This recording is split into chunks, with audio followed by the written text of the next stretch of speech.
अस्सलामुअलैकुम। ये है section 2 question number 7। Right the formula for median of A group data and explain each term of it. Exam में ये ऐसे वाले क्वेश्चंस बहुत ज़्यादा मीडियन यानी तो मोड का फॉर्मूला पूछने वाला है बोर्ड एग्जाम में, इसीलिए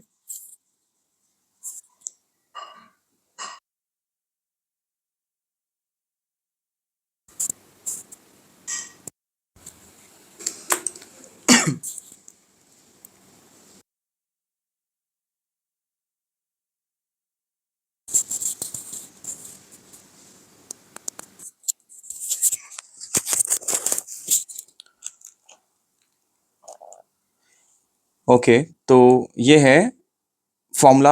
जस्ट सेक्शन 2 में अपने को सिर्फ फॉर्मूला आने वाला है, तो इस फॉर्मूले को अपन लिख लेंगे। पहले लिखेंगे सॉल्यूशन।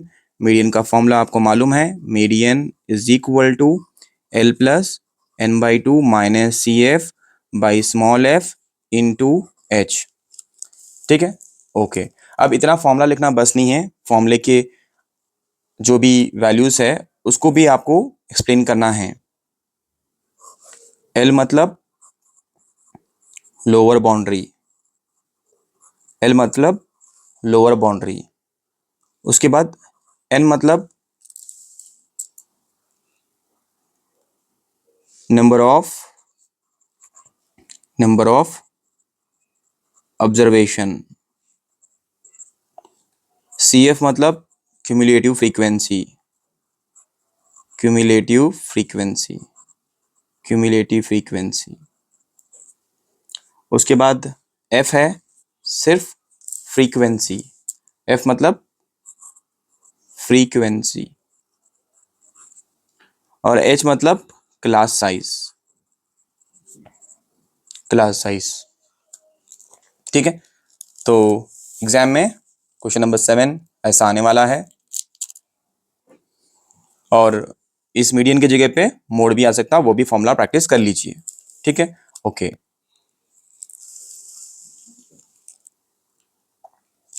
ये है question number 8। ABC is a triangle, right angle triangle at C।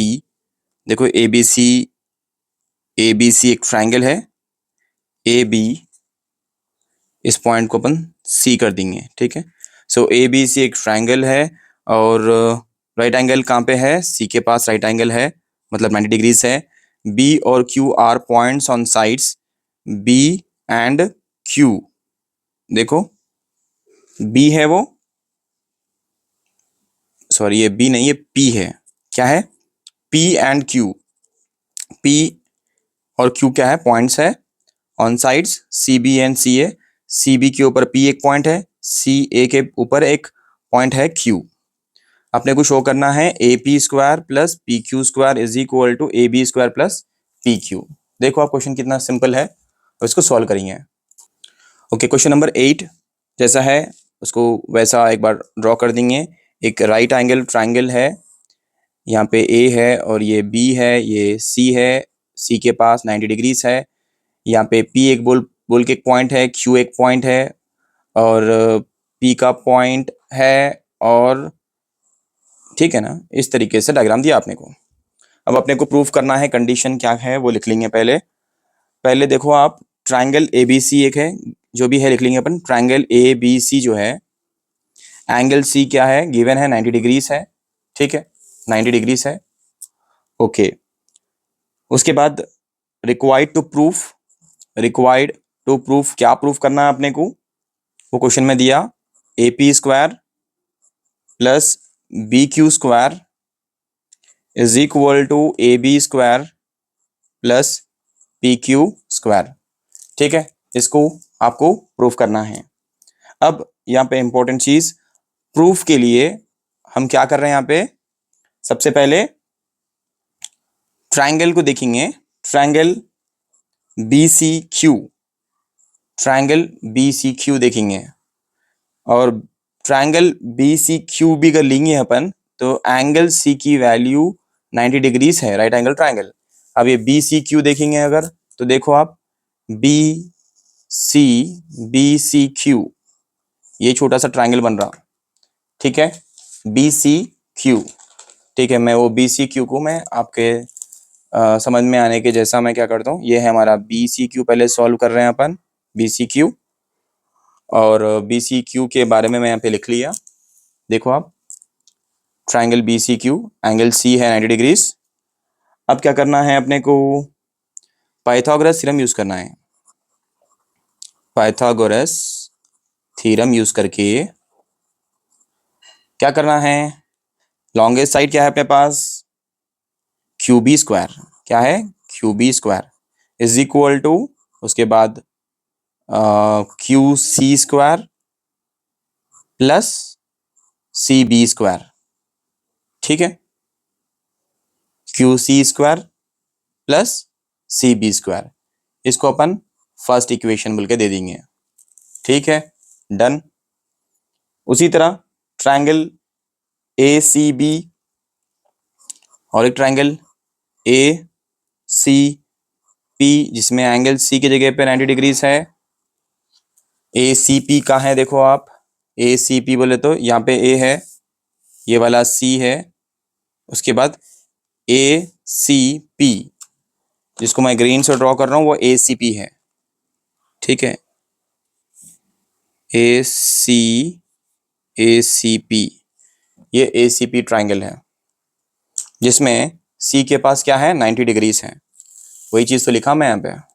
फिर उसमें से भी सेम पाइथागोरस थ्योरम के अकॉर्डिंग लिख लेंगे, पाइथागोरस थ्योरम के अकॉर्डिंग लिख लेंगे, क्या लिख सकता हूँ मैं, A P square is equal to C P square plus A C square, ये मेरा सेकेंड इक्वेशन है, डन, ठीक है, ओके। अब दो इक्वेशंस आ गए अपने पास, उन दोनों को ऐड करेंगे, add first equation plus second equation, add first equation plus second equation.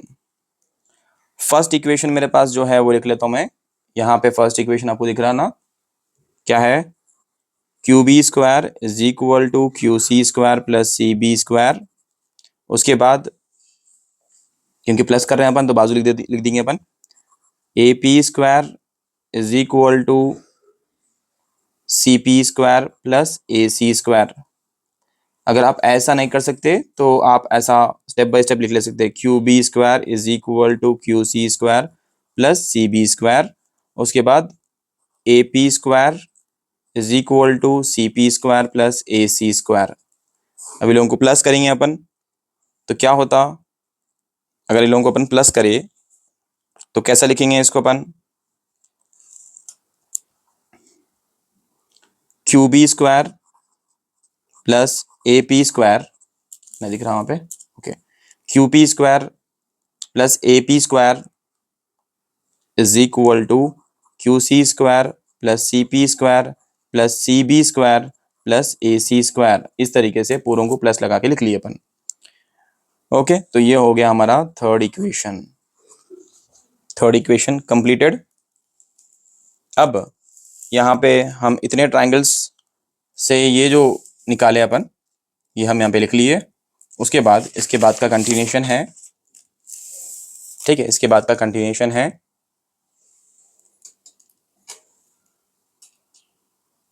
इसके बाद का कंटिन्यूशन है, अगर मैं ट्रायंगल ए बी सी की बात करूं, A C square plus B C square is equal to A B square, ये मेरा फोर्थ इक्वेशन है। वही भाई पाइथागोरस थ्योरम यूज करके सब हर बार ए बी सी में से, ये कंप्लीट ए बी सी है, ये triangle A B C complete A B C में से निकाले अपन।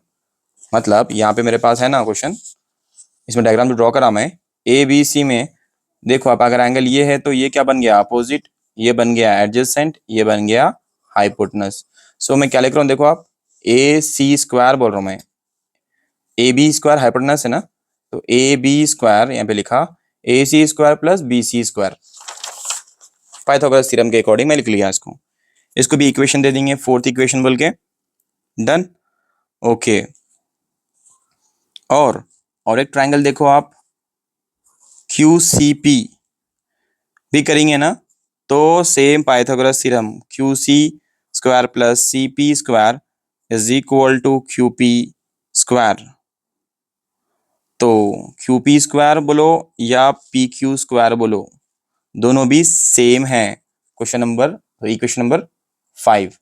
इस तरीके से आप पूरे पाइथागोरस थ्योरम लेके जितने भी ट्रायंगल बनते हैं ना उन सबको लिख लेना, और फाइनली अपन इसका जो आंसर लिख ले सकते हैं यहाँ पे, A B square plus P Q square is equal to B Q square plus A P square. तो ये हिंस प्रूव्ड। ये है क्वेश्चन नंबर 9। एक स्ट्रिप है कहते, एक स्ट्रिप है, ऐसी वाली एक स्ट्रिप है जिसमें स्ट्रिप तो इतनी ही है, एक स्ट्रिप ऐड करने अपन एक स्ट्रिप ऐड करें, स्क्वायर को अपन एक स्ट्रिप ऐड करें। देखो स्ट्रिप ऑफ विड्थ 5 सेंटीमीटर, ये एक स्ट्रिप है, एक स्क्वायर था उसके बाजू में एक अटैचमेंट करे जिसका जो जो वैल्यू है वो है 5 centimetre.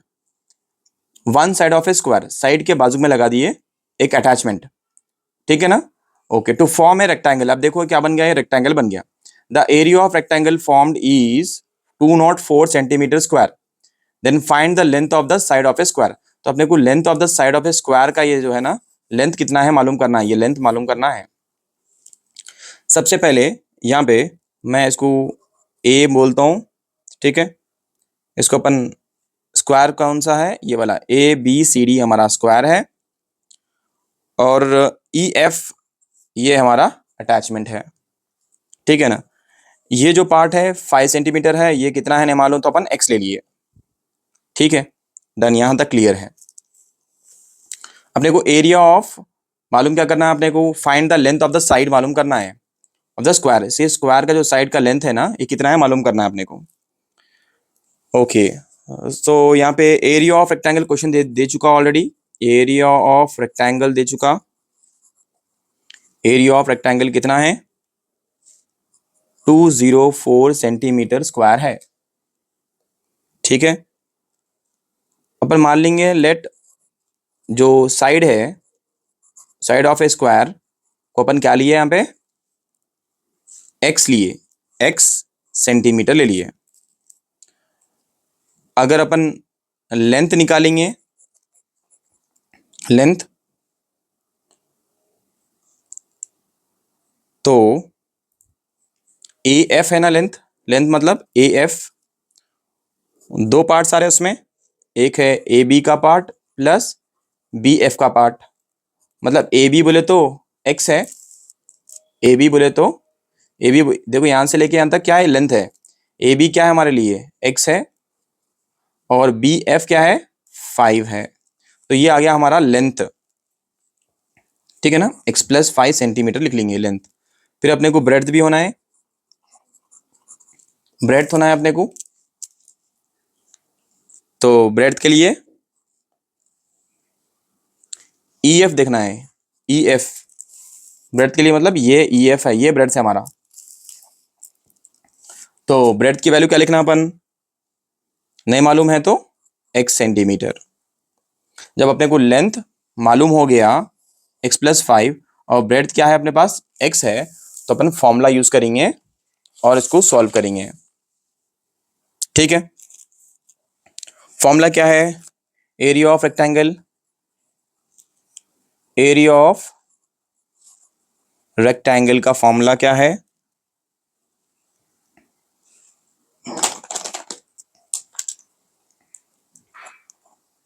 Is equal to L into B है, लेंथ इंटू ब्रेड्थ है, इज इक्वल टू लेंथ बोले तो एक्स प्लस 5 है और ब्रेड्थ बोले तो एक्स है। दोनों को मल्टीप्लाई करा तो क्या होता है, एक्स इंटू एक्स क्या होता है X square, plus X into 5 क्या होता है 5x होता। Clear, is equal to total area of rectangle कितना दिया 204, ये हमारा इक्वेशन बन के आ गया। अब इसको अपन सही लिख लेंगे, पहले एक्स स्क्वायर लिखेंगे प्लस 5x लिखेंगे, और ये RHS में है तो माइनस में लिखेंगे, इस तरफ भेज देंगे LHS में, 204 इज इक्वल टू 0। अब इससे इसको मल्टीप्लाई करेंगे, 204 के फैक्टर्स निकालेंगे, 17 और 12 यहाँ पे x लगा दो, यहाँ पे x लगा दो, दोनों को सब्ट्रैक्ट कर दो, बीच की वैल्यू आ रही, मल्टीप्लाई कर दो 204 एक्स स्क्वायर आ रहा। अच्छा, ये प्लस को मतलब ये फाइव को कौन सा साइन है, प्लस की साइन है, दोनों में से जो बड़ा है उसको प्लस लगा दो, छोटे वाले को माइनस लगा दो। इसके बाद एक्स स्क्वायर, इसके बाद जो है -204 इज इक्वल टू 0। अब यहाँ पे दोनों में से कॉमन निकालेंगे, एक्स बोले तो X plus 17, same as it is copy करेंगे, एक्स प्लस 17 -12 इधर इज इक्वल टू 0।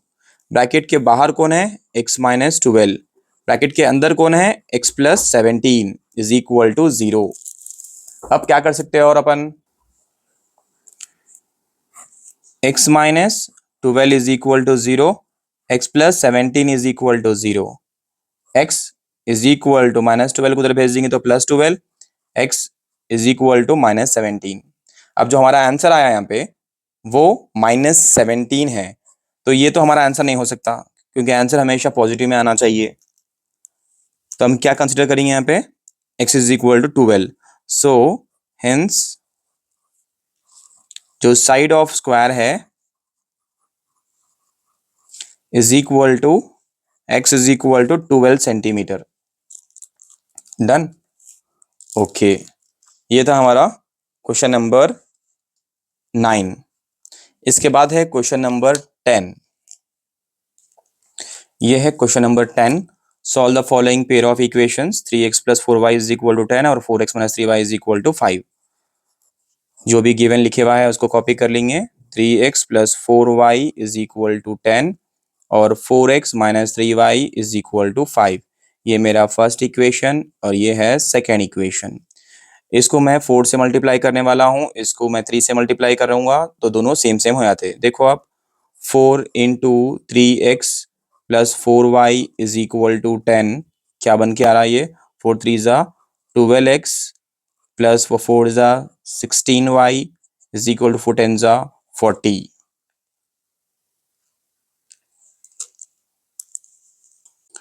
ओके, तो ये क्वेश्चन नंबर 10 में इस तरीके से फर्स्ट इक्वेशन लिख लिए, सेकंड इक्वेशन ले लिए। पहले वाले इक्वेशन को 4 से मल्टीप्लाई करें तो ये आ गया अपने को।